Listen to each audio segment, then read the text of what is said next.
Glória a Deus. Boa noite, queridos. Graça e paz. Amém? Abra sua Bíblia no livro de João, capítulo 8, versículo 31, e vamos ter esse tempo na palavra do Senhor, né? Quero agradecer a Deus por você estar aqui. A igreja só existe por sua causa, né? Então, que bom que você está aqui. João, capítulo 8, versículo 31, o texto bíblico nos traz a seguinte afirmação. Disse Jesus, João 8,31, disse Jesus aos que haviam crido nele: se vocês permanecerem firmes na minha palavra, verdadeiramente serão meus discípulos. Se vocês permanecerem firmes na minha palavra, verdadeiramente serão meus discípulos. E o verso 32, que é um verso que muita gente já conhece, fala: e conhecerão a verdade, e a verdade vos libertará. E conhecerão a verdade, e a verdade vos libertará. Há uma questão aqui de lógica e de raciocínio e de consequência e causa, né? Se permanecer na palavra, serei discípulo, e, sendo discípulo, conhecerei a verdade. E, conhecendo a verdade, serei liberto. Há uma sequência de eventos aqui que vão, em ato contínuo, se acumulando. Primeiro, eu sou discípulo, eu permaneço na palavra, eu sou discípulo, eu conheço a verdade, eu sou liberto. E é dentro desse propósito que nós acreditamos que a Bíblia ela é um instrumento, uma ferramenta nas mãos de Deus, essa era a palavra, uma ferramenta para nos tornar livres, totalmente livres, totalmente livres. Então eu quero fazer uma pergunta e não precisa responder, quero que você raciocine sobre a sua vida. Você entende o que é liberdade? O que é liberdade de fato? Né? Seja sincero na sua pergunta, no seu raciocínio. O que é ser livre? Como que eu vou poder ser livre? Como que eu posso ser livre nas minhas palavras? Ser transparente, ser sincero? Como que eu posso ser verdadeiro? Como que eu não vou ficar oprimido pelos limites impostos pelos outros, ou pela opinião dos outros, ou pelas regras? Como que eu vou ser livre? Como é que eu posso não ser manipulado? Como é que eu não vou ficar recalcado, oprimido, viver refreado e sem fazer o que eu tenho vontade de fazer? Porque quando a gente fala em liberdade, o movimento antagônico à liberdade é a prisão, ou o impeditivo, o que eu não posso fazer, o que eu sou proibido de fazer, o que não dá para mim, o que eu não alcanço. Enfim, como que eu posso ser livre? A Bíblia fala que quando eu sou discípulo, eu permaneço na palavra, eu conheço a verdade me traz essa liberdade. Agora, o que é ser liberto? Porque a gente pode ter uma crise, né? Se somos discípulos de Jesus, então não era para ninguém estar preso, mas tem muita gente preso. Tem muita gente dentro da igreja que não está livre, que está preso a remédio, né? Muita gente presa ao Rivotril, muita gente presa a calmantes, a remédios que atenuam o estresse, a remédios que fazem dormir ou ajudam a dormir. Muita gente presa a muita coisa dentro da igreja.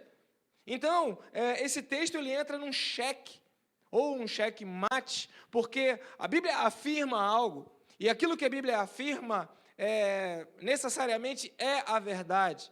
Porém, é uma verdade condicionada, e essa verdade condicionada, ela nos leva para um movimento. E é sobre isso que eu quero falar com você nessa noite, sobre como ser livre. Porque não é algo automático, não é algo instantâneo, né? Tinha um jogo que ficou muito famoso, agora perdeu a graça, graças a Deus, porque é um jogo de azar, tal da raspadinha, e você raspa, é automático o prêmio, né? A gente quer tudo na hora, a gente quer tudo para ontem, tudo para antes. A gente já quer tudo, né? Esses dias eu aprendi a colocar o meu cartão no celular. Não sei se você já sabe, eu já sei. Colocar o cartão no celular, né?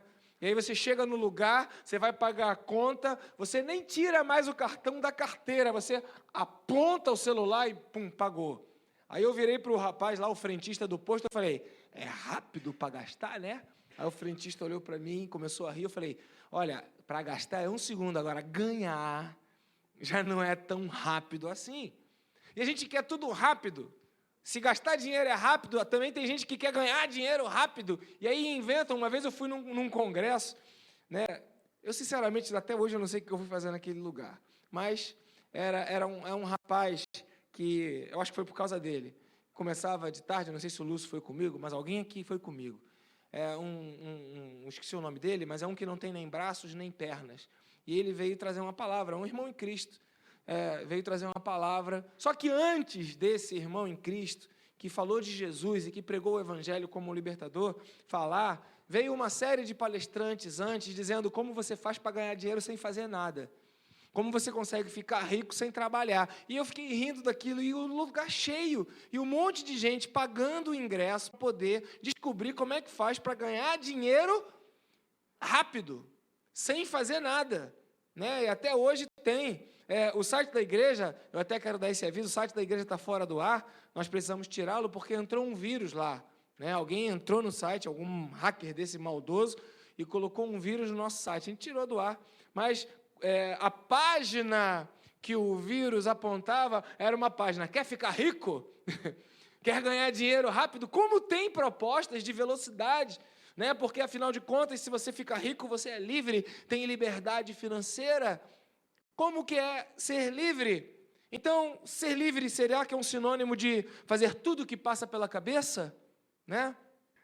Mas é tipo assim, eu sou livre, minha mãe e meu pai já fizeram o que tinham que ter feito, agora é minha vez, eu vou viver, eu tenho direito a viver. E aí você fica nessa luta, a pergunta é, sinônimo de não liberdade, é não fazer tudo o que vem na cabeça, é não ceder aos impulsos. Liberdade é isso, é ceder a todos os impulsos. Porque a Bíblia faz uma proposição muito clara. Ela diz, fique firme nas palavras de Jesus. É bem diferente de fazer tudo que está na minha cabeça. Fica firme nas palavras de Jesus. Espera aí, mas a minha mente nem sempre tem as palavras de Jesus. De vez em quando eu quero esganar uma pessoa ou outra, de vez em quando eu quero beijar, de vez em quando eu quero abraçar, de vez em quando eu quero deixar de abraçar, de vez em quando eu quero sorrir, de vez em quando eu quero socar, de vez em quando eu jogo basquete na lagoa e sou feliz de ter feito tantas cestas, de vez em quando tem uns incircuncisos que são enviados para lá. De vez em quando eu pego um ônibus, o ônibus me leva em paz. De vez em quando o motorista de ônibus, ele também é um incircunciso. E quantos eventos tem na nossa vida, e a gente fica pensando, eu vou fazer tudo que tem na minha cabeça, então se eu estou com vontade de bater em alguém, eu vou bater, e se eu não posso bater, eu sou preso. Então, a liberdade necessariamente não é um sinônimo, né, de poder fazer tudo o que eu quero. Né? Eu estava vendo uma reportagem essa semana, eu não sei se eu fiquei com raiva, se eu fiquei com desprezo, ou se eu fiquei apavorado com o que eu vi, o camarada matou a mulher, e ele falou, matei, aconteceu.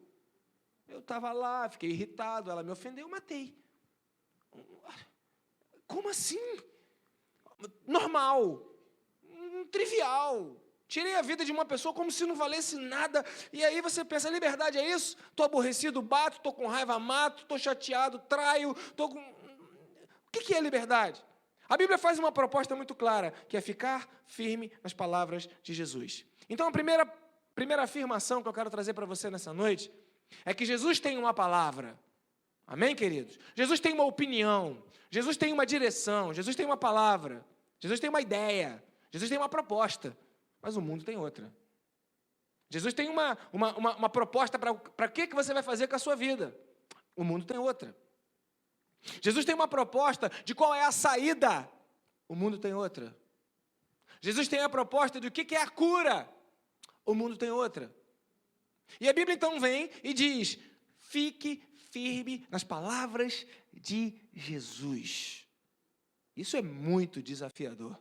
Para mim, é muito desafiador, porque agora a gente vê claramente uma contraposição da palavra de Deus com a palavra do mundo. Da palavra de Deus com a palavra do mundo. Estava conversando hoje de manhã e às vezes dá vontade até de você não ser informado, né? Porque se você vai se informar, por exemplo, a respeito da sua saúde, você vai descobrir que você está morrendo. Né? Se você não sabia disso, eu quero ser, infelizmente, o porta-voz. Se você fizer pesquisa, o que você come te mata. O ar que você respira te mata. O sol que você pega te cura, mas também te mata. Então, você já nasceu para morrer. E aí, se você começa a ficar preocupado do que você faz para não viver, para não morrer, você não pode fazer nada, né? Porque se você vai comer, como é que é? Não pode tomar açúcar, faz mal. Não é isso? Aí toma adoçante. Mas o adoçante também faz mal. Aí você vai para o açúcar da fruta. Já tem gente que diz que o açúcar da fruta também faz mal. É muito açúcar, açúcar, sei lá o nome que dá aquele lá. Frutose. É muita. Não pode. Fruta não pode ser batida. A fruta... Calma. Tem que ser orgânica. E agora parece que liberaram aí, mas não sei quantos. Não é mais agrotóxico, esse nome já não pode mais. Agora é outro nome. É defensor agrícola. Então, é veneno. Muda o nome e alivia. Então, se você vai no supermercado, compra lá sua fruta, seu legume, pensa que está comendo uma comida saudável, faz assim comigo, ó. Nanananinha. Você está comendo um negócio que você vai morrer. Esse pessoal vegetariano pensa que vai comer comida. Come legume, come verdura e vai morrer do mesmo jeito, porque está tudo cheio de veneno. Quanto mais a gente se informa, ou não é, gente? Quanto mais a gente se informa, mais a gente descobre que há uma conspiração para destruir a nossa vida. Tudo é uma conspiração, a gente é livre, não é livre de nada. Como é que eu vou fazer para poder comer um alimento saudável? Está difícil, é complicado. Outro dia não, mais precisamente quarta-feira, a Drica resolveu lavar o banheiro. E como toda boa dona de casa, ela tem as químicas dela. Porque não adianta o cara ter um produto químico para vender, para lavar o banheiro, não é suficiente. Ela tem um plus, faz umas misturas lá, e ela misturou amoníaco com água sanitária, deve ter botado umas gotinhas de limão também, que fica bacana, né? Aí foi lá limpar o banheiro. Quando acabou de limpar, pegou uma intoxicação braba. Aí vai na farmácia, 60 e poucos reais o tal do remédio para a alergia. E aí eu comentei isso com o pastor Lúcio, ele me falou que assistiu um filme, e nesse filme tinha Claritin de ponta a ponta no filme. Claritin do Japão, Claritin dos Estados Unidos, Claritin... Aí você fica já com raiva do Claritin. Você fala, então querem que eu tenha alergia, querem que eu fique doente. Eu pergunto, como que eu vou ser livre? Parece que o mundo, ele faz uma coisa para me prender, ele faz eu ficar doente, e depois me vende a saúde, que é a lei do marketing, né? Quem já estudou marketing sabe isso, você cria para atender a demanda. Você cria o problema e responde ao problema que você criou. E aí, você, sem perceber, você vai tendo as soluções. Mas parece que as soluções que você tem são de problemas que você não precisaria ter se você não ouvisse a voz do mundo, mas você ouve. A proposta de Deus é, ouça a palavra do Senhor e fique firme na palavra do Senhor. E a Bíblia diz que se você fica firme na palavra de Deus, você vai ser discípulo, você vai conhecer a verdade e aí você vai ser livre. Mas como é difícil, porque a palavra do Senhor, ela está competindo com a palavra do mundo. Só tem uma coisa, 2 Timóteo capítulo 3, versículo 14 e 16. Essa palavra de Deus, que é revelada na Bíblia, ela diz assim, quanto a você, porém, permaneça nas coisas que aprendeu, e das quais tem convicção, porque você sabe de quem o aprendeu. Porque desde criança, você conhece as Sagradas Letras. E as Sagradas Letras, elas são capazes de tornar você o quê? Sábio para a salvação, através ou mediante a fé em Cristo Jesus. E o verso 16, toda a Escritura, esse livro que você carrega, que é uma coisa que hoje você carrega no seu aplicativo, no seu laptop, você carrega no celular, em todo canto, tem até de papel também tem, né? Também existe ainda. Esse livro, toda a Escritura é inspirada por Deus, e ela é útil, ela te ensina, Ela também te coloca no eixo, te repreende para correção, para que você fique instruído naquilo que é certo, naquilo que é bom para a sua vida. O problema é que você tem uma palavra de Deus e nem sempre você dá ouvidos à palavra de Deus. Quer a liberdade, mas não quer ouvir a palavra de Deus, nem fica firme nela. Efésios capítulo 5, 17 até o 20, a gente entende que essa palavra, ela não pode ser compreendida ao pé do conhecimento humano, ela é discernida através do próprio Espírito Santo. Então não seja insensato, procure compreender. Eu tenho que procurar, não vai vir instantâneo, é uma procura minha. Então eu vou na igreja, eu vou na escola dominical, eu vou ler a Bíblia, eu vou procurar para compreender qual é a palavra, qual é a vontade do Senhor, né? E não vou ficar enchendo a cara, não vou ficar botando álcool para dentro, um paliativo que me leva a uma vida que, abre aspas, eu faço o que me dá na cabeça. Olha, nós vivemos uma geração que está acostumada a fugir, a fingir, a mentir, a fingir que não existe, através de artifícios, através de recursos, para simplesmente esquecer. Só que o problema é o seguinte, quando aquele efeito acaba, você se lembra, e você está lá no mesmo lugar. A nota que você ficou por 0,2 ainda está lá te esperando. A crise que você teve no seu relacionamento vai te esperar no dia seguinte. A angústia de você ter os boletos, que é certo que ele vai vencer, ele vai aconchegar na tua vida. Então não adianta você tentar fugir, é preciso enfrentar, mas parece que o povo da nossa geração está querendo fugir. É isso, não se embriague com vinho, que leva a fazer coisas para viver essa vida, abre aspas, livre. Aí é libertinagem, que é um vício pela uma liberdade falsa, equivocada, errada, que na verdade não é liberdade. Mas, em vez de se pegar atalhos para fugir da realidade, encha-se, ou se deixe, ou busque encher-se do Espírito de Deus. E aí conclui no verso seguinte, né, falando de que maneira que eu vou me encher do Espírito de Deus, de que maneira que eu vou deixar as coisas de Deus virem na minha vida, mudando as minhas palavras. Eu vou falar com salmos, vou pegar os salmos e vou colocar ele para o meu vocabulário, eu vou falar com hinos, eu vou falar com cânticos, eu vou cantar, eu vou louvar, eu vou mudar aquilo que sai de mim, eu vou alterar aquilo que sai de mim.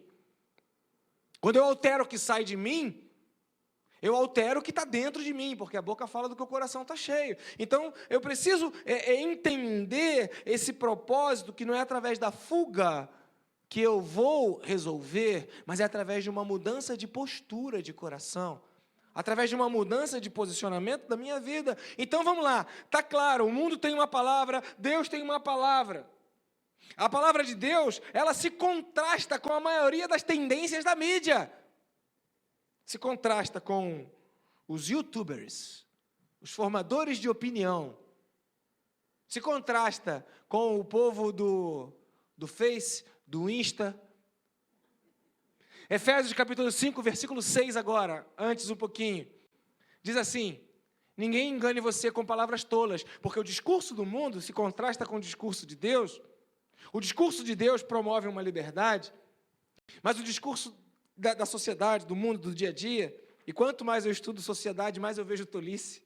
É inacreditável. Essa semana eu estava vendo na minha estante, eu tenho 2 livros iguais, a história das sociedades. Eu não sei por que eu tenho 2, mas eu tenho 2 iguais. E a gente estuda a história das sociedades. A gente vê que todas as sociedades têm o mesmo movimento, tudo, em função do dinheiro. E até hoje, seja qual for a dinâmica política, a socialista, a comunista, a liberal, a democrática, ou aquela que não é democrática, despótica, seja qual for a sociedade, tudo gira em torno do dinheiro. E é uma infelicidade, porque a história prova a incompetência de qualquer que seja o modus operandi de qualquer que seja o governo ao longo do tempo. E tem gente se matando aí para defender o que está e o que estava. Vai estudar a história das sociedades. Eu tenho 2 livros, posso te dar um. E a Bíblia faz uma proposta que contraria isso tudo. Diz assim, ó, feliz é a nação cujo Deus é o Senhor. A Bíblia ela não bate com o mundo. Não funciona. Bíblia e mundo não se dão bem. Não se falam, não se coadunam. Não tem como. Então, ninguém engane você com palavras tolas, porque vai ter um monte de gente querendo enganar você, querendo roubar seu coração, querendo levar você para o seu lado. Mas ninguém vos engane. Todo mundo vai querer trazer você para o teu lado. Não se engane, a Bíblia tem um lado. Repete assim comigo, a Bíblia tem um lado. E não é o lado do mundo. Nenhum dos lados do mundo. O mundo é um hexágono, né? É um polígono. Multifacetado, cheio de lados. A Bíblia não tem nenhum desses lados do mundo. Nenhum deles. Nenhum deles é bíblico. Nenhum deles. Então não se engane com palavras tolas. Pois é por causa dessas coisas, desses lados, que vem a ira de Deus sobre gente que insiste em viver tentando achar uma saída, tentando achar uma resposta, tentando achar uma palavra que não é a palavra de Deus. Uma vez eu assisti um documentário sobre um avivamento que aconteceu nas Ilhas Fiji. Tem bastante tempo isso, né?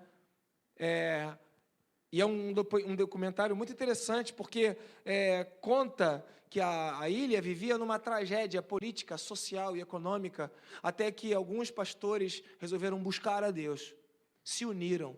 Coisa rara, pastores se uniram, igrejas se uniram, povo de Deus se uniu para buscar a Deus. Aconteceu uma revolução, e as Ilhas Fiji, que tinham as águas mais poluídas e contaminadas, hoje tem a água mineral mais cara do mundo. Porque houve uma cura na terra. A Bíblia fala o quê? Se o meu povo, que se chama pelo meu nome, se humilhar, orar, me buscar, abandonar os seus pecados, buscar a minha face, então eu ouvirei dos céus, perdoarei os seus pecados e sararei a sua terra. Eles acreditaram nisso, colocaram em prática e viveram isso no passado e até hoje desfrutam disso. Não é a água mineral mais cara do mundo, é uma das melhores e uma das mais caras, das Ilhas Fiji.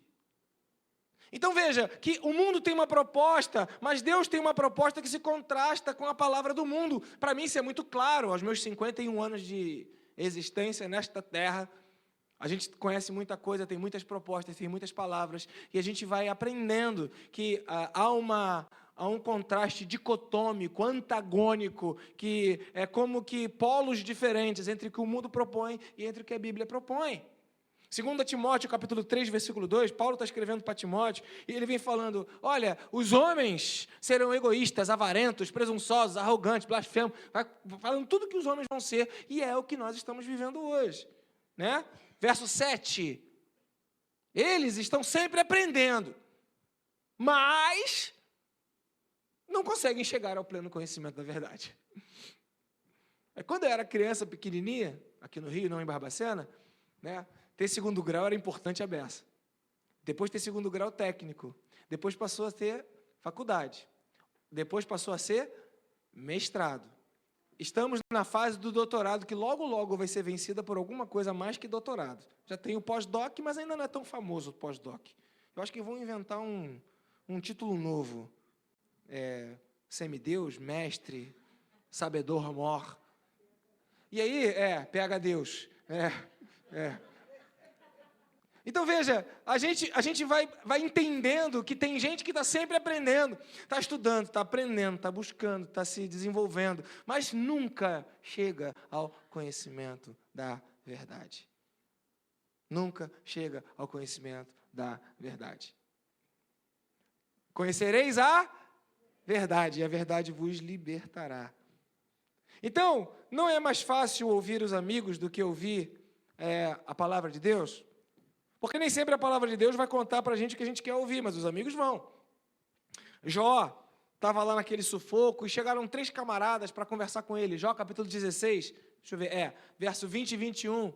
E um daqueles amigos virou para Jó, né, e falou, olha, o meu intercessor é meu amigo quando estou diante de Deus, né, e correm lágrimas dos meus olhos. Ele defende, quem? O amigo. Defende a causa do seu outro amigo, defende a causa do homem, né, diante de Deus, perante Deus. Como quem defende a causa do amigo. É Jó que está falando. Jó está falando o seguinte, ó, Deus nos defende. E um amigo é aquele que defende a causa do outro amigo. E às vezes a gente vem para a Bíblia e nós temos causas. Causas que foram criadas por nós. Por exemplo, crise no casamento. A Bíblia diz, o que Deus uniu não separe o homem. A pergunta é, Deus está unindo? Deus uniu algum dia? Porque quando vem a separação, muitos jogam na conta de Deus. A minha causa está na mão de Deus. Mas e o contexto daquele problema criado? E é o que eu estou falando, eu vou conhecer a verdade vai me libertar. Mas se eu não conheço a verdade, nem quero conhecê-la, a libertação não vai chegar. Não chega a libertação, mas vem uma frustração. Ah, o meu casamento, Deus não resolve, Deus não resolveu. Mas aquilo era um plano, aquilo foi um propósito, aquilo nasceu no coração de Deus. Ah, eu estava pregando uma vez lá em Campos e estava falando que nem toda porta que Deus abre é igual a qualquer porta que é aberta. Aí eu lembrei de Judas, que ele vivia num momento de maior carência financeira, maior aperto social, escassez, o povo sofrendo, pagando impostos caríssimos para o Império Romano, 8º cativeiro de Israel, 8º cativeiro romano, o povo de Israel pagando imposto. Judas falou o seguinte, abriu-se uma porta, eu vou ganhar 30 moedas de prata. Deus, muito obrigado. Poxa, mas é para entregar Jesus, é para atrair Jesus. Ah, Deus abriu essa porta. Às vezes a gente acha que as facilidades que vêm, ou as vantagens que vêm, ou coisas que vão aparentemente resolver os problemas da nossa vida, são portas abertas por Deus, quando na verdade são ciladas que o inimigo está colocando e a gente entra feito tolos. Só pensando no imediato, só pensando no agora, só pensando no hoje, só pensando nesse momento. E aí a gente vai, e um amigo defende a minha causa, mas quando eu vou a Deus e Deus não defende a minha causa, porque Ele é justo, e aí eu preciso rever essa causa, de fato, ela é uma causa digna, é uma causa justa, é uma causa que foi causada por quem? E aí a gente começa a ver aquilo que foi lido aqui no momento da oferta. Porque aquilo que o homem semeia, isso também colherá.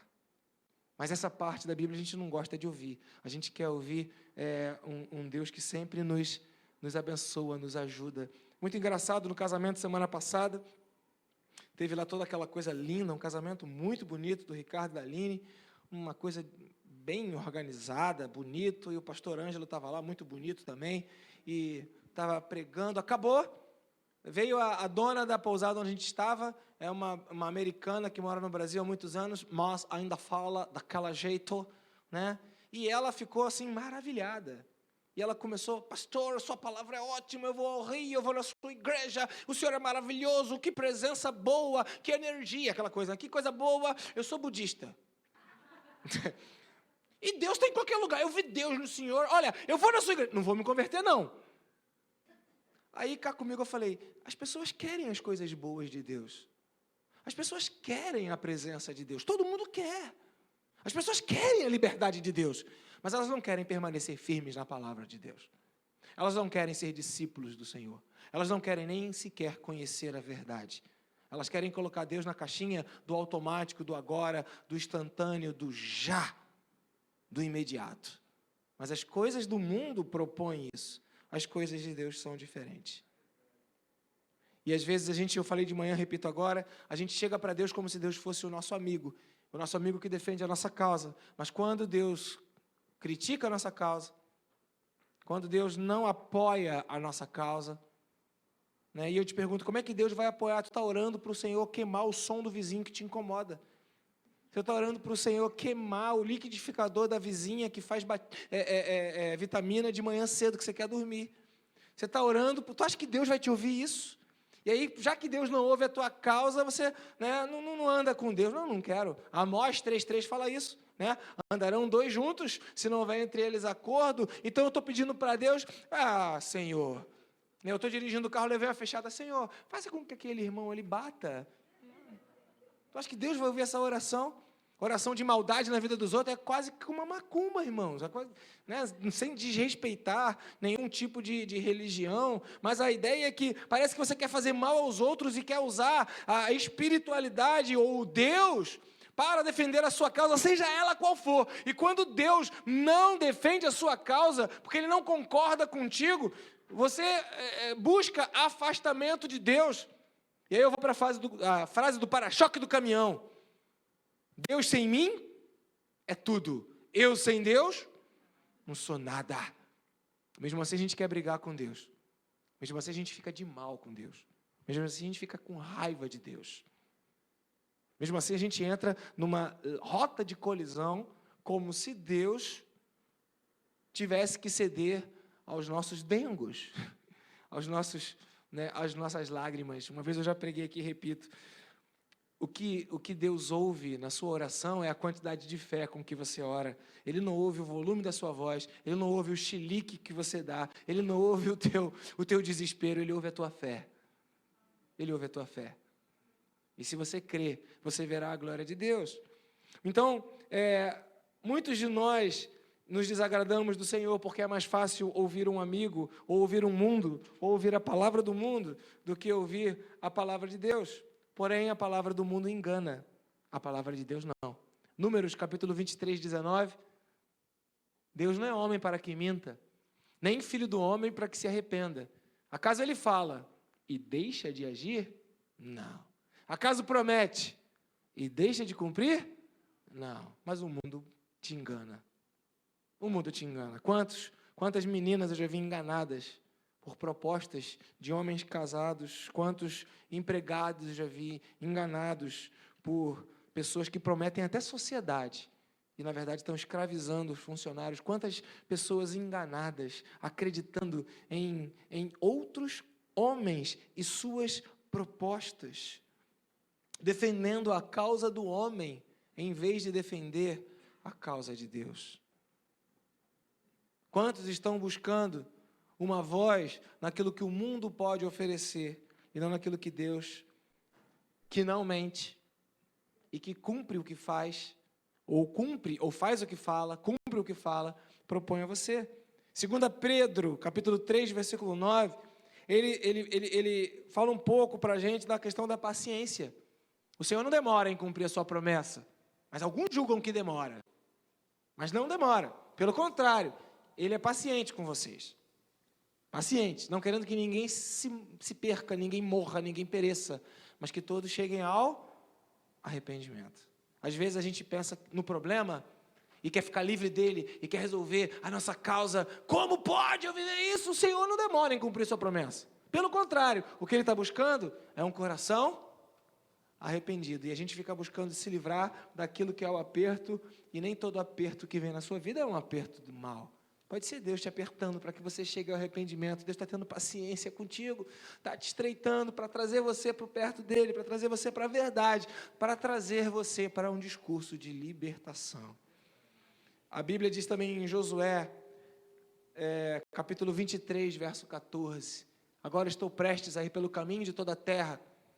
Vocês sabem, lá no fundo do coração e da alma, que nenhuma das boas promessas que o Senhor, o seu Deus, lhe fez, deixou de cumprir-se. Todas se cumpriram, todas. Nenhuma delas falhou. Você acredita nas promessas do Senhor? Você acredita que, como povo de Deus, se você se humilhar, orar, o Senhor vai salvar, vai sarar o Brasil da corrupção, de homens maus? Você acredita que se você buscar ao Senhor de todo o coração, com toda a tua alma, com todo o teu entendimento, com toda a sua força, você será livre do mal e das garras do maligno? Salmo capítulo 22, versículo 5, a Bíblia nos propõe um desafio. Clame ao Senhor, clamaram a Ti, Senhor, e foram libertos. Em Ti confiaram e não se decepcionaram. O mundo decepciona, Deus não decepciona. Sabe, meus amados, eu cheguei aqui hoje, antes do culto começar, vi várias cadeiras vazias e orei: Senhor, eu não quero ver essas cadeiras vazias. Manda pessoas para encher essas cadeiras. E você está aqui, mas ainda tem cadeiras vazias. E sabe por que muitas cadeiras estão vazias aqui nessa igreja? Porque nós pregamos a palavra de Deus.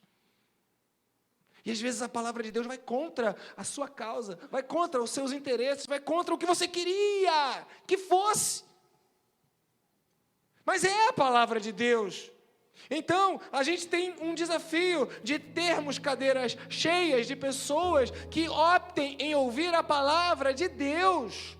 E não ouvir uma palavra que lhe faça bem, ou uma palavra que, de alguma forma, seja um instrumento para defender a sua própria causa. Por isso que eu quero dizer para você o seguinte, para concluir. Romanos capítulo 5, versículo 5. A esperança na palavra de Jesus não vai te decepcionar. A esperança não te decepciona. Por quê? Porque Deus derramou o seu amor em nossos corações, por meio do Espírito Santo que Ele nos concedeu. Através do Espírito Santo, você vai ser gerado em esperança. E essa esperança, gerada pelo Espírito Santo, para confiar na palavra de Deus, não vai te decepcionar. Posso ouvir um amém, queridos? A igreja pode te decepcionar. Porque você vai para a igreja e os bancos das igrejas ficam cheios, porque é de pessoas que querem ouvir o que querem ouvir. Mas fatalmente aquilo que decepciona é o tipo de palavra que não veio de Deus, veio da causa do próprio homem. Porque Deus não decepciona, nunca decepcionou, nunca decepcionará. Ele não falhou e nunca falhará, jamais. Jamais.